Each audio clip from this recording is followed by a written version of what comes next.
Today, after a nearly month-long delay due to illness and injury and some other life circumstances, we're back to start our next drawing project. In this project, we're going to focus on tangle patterns and some additional elements that have a robotic or a technological theme to them. So that in the end, after we've learned these different designs and patterns, we'll be able to create a scene with some robots and other interesting science fiction elements. So it'll be similar to our past one, but instead of aliens, it'll focus on the robotic and the technological. So I hope that you'll join with me as we learn today's tangle. And this first tangle is called Ciceron. And it is by Mariett, Lustenhouwer. And I'll show you how to draw this pattern so we can use it in our final composition.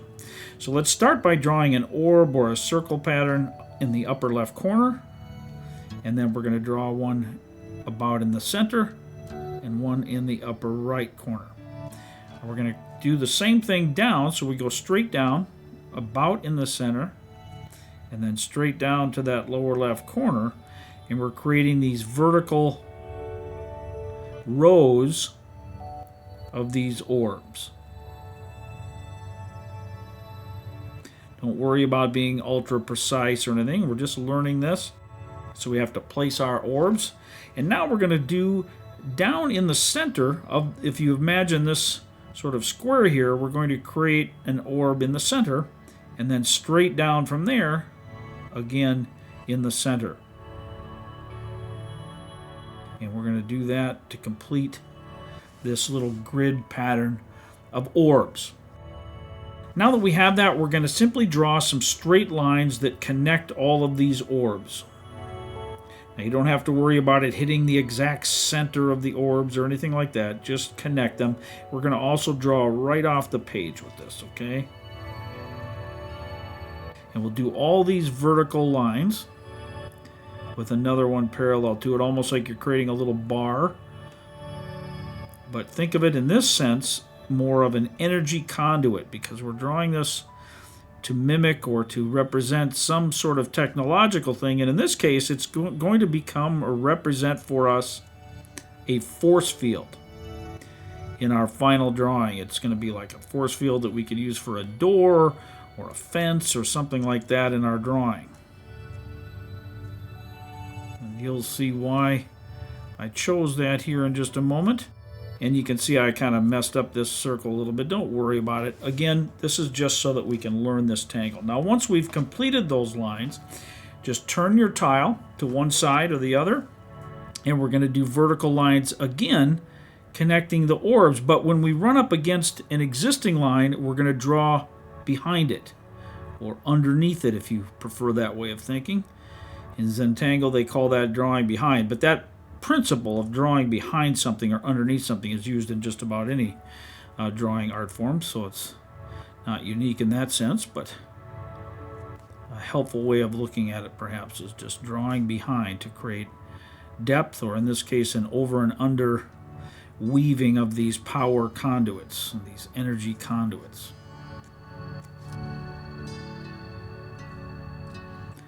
And again, as you're drawing this pattern, just get used to how it works and how to duplicate it. So when we put it together in our final drawing, you'll be a little more familiar with it and it won't seem awkward or strange. You'll see maybe where, if your circles weren't perfectly round, which they don't have to be, of course, but if they were more egg-shaped than you prefer, you'll realize, okay, I'm going to do that a little different next time. And as far as when they connect, sometimes they won't be straight across from one another. And as I just did here, I just flipped the tile around just to make it easier to hold while I'm drawing. When we get to an edge like that, it's certainly fine to move your tile to where it's most comfortable for drawing. All right. Now that we've got that final pattern, I want to ask you to grab a red pen. Now, if you don't have a red pen, you could use blue or green or yellow or whatever you've got. If you don't have any colored pens, you can just use a black pen, just as we've done, to create this pattern and figure out how we're going to do it. But as you see this drawing, we've ended up with these squares that have a central orb. Focusing on those, we want to create some emanating lines of energy, or representing that sort of force field look that's filling the blank spaces, if you will.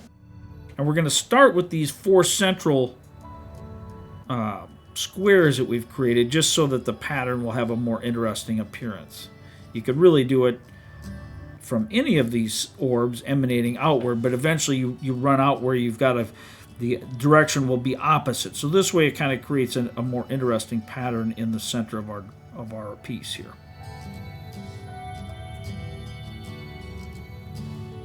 So just creating curved lines in a circular pattern that emanate or aura each other. They aura one another and work our way outward. So now that we've got that, we just need to fill in these. So we'll just find an orb and we'll draw outwardly emanating patterns from that orb. And of course, not all these squares will allow us to put a full number of these emanations in there, these energy patterns. So you just fill it as best you can, imagining where those lines will go or where they could go.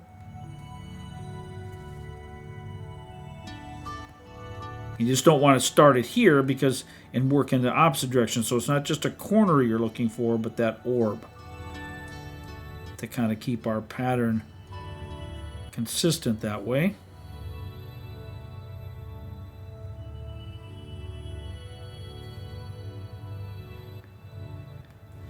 All right, so we create our pattern. This is our force field wall or door or fence or whatever we choose it to be. But now, how might we shade this? We could shade it a number of different ways. We can shade around each of these orbs, or even shade the orbs themselves. We could shade along these straight edges to create a cast shadow.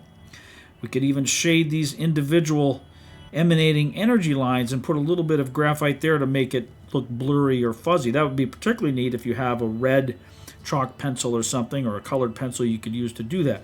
But I'm going to go in a simplified way around each of the orbs, just with a little bit of graphite, because I'm going to try to create a little dimensionality and a little above and below sort of appearance by lifting these orbs off or making them central. Like that's where those energy hubs are, and that they're more responsible in my little fictional imagination world. They're more responsible for the source of the energy that's creating this force field. And that's why everything is connected to this grid. Now, once I've created that graphite ring, I'm going to take a tortillon, and I use just a mechanical pencil. You can use any pencil, of course. I'm simply going to rub that graphite and smooth it out. Now, if some of the graphite gets into the circle, that's fine. In fact, that's kind of what I want. I want to create a little bit of dimension with that graphite. Now, it may not be easy to see. Let me see if I can zoom in just a tiny bit, if that'll help at all. I don't know if you can see all of that very well. The graphite sometimes reflects more than shows on the camera here, given my less than perfect equipment. My own technology needs upgraded, I guess. And I'm just diffusing and dispersing that graphite in a circular motion around these orbs. And if you need to add more graphite, you can, but we don't want to fill in the squares completely. So you want to not be overly heavy-handed, but if you find that you were too light-handed, that's all right. Just add a little more and disperse it with your tortillon or a paper stump, or some people even use a Q-tip. But if I hold that up, you can and tip it a little bit, you can see how that has created a little bit of a dimensionality to those orbs. It makes them seem like they're glowing and maybe emanating outward. So that's the idea of that. Our first tangle, which, as I said, is Ciceron by Mariett Lustenhouwer. And we now have our first tangle pattern for our robotic science fiction scene.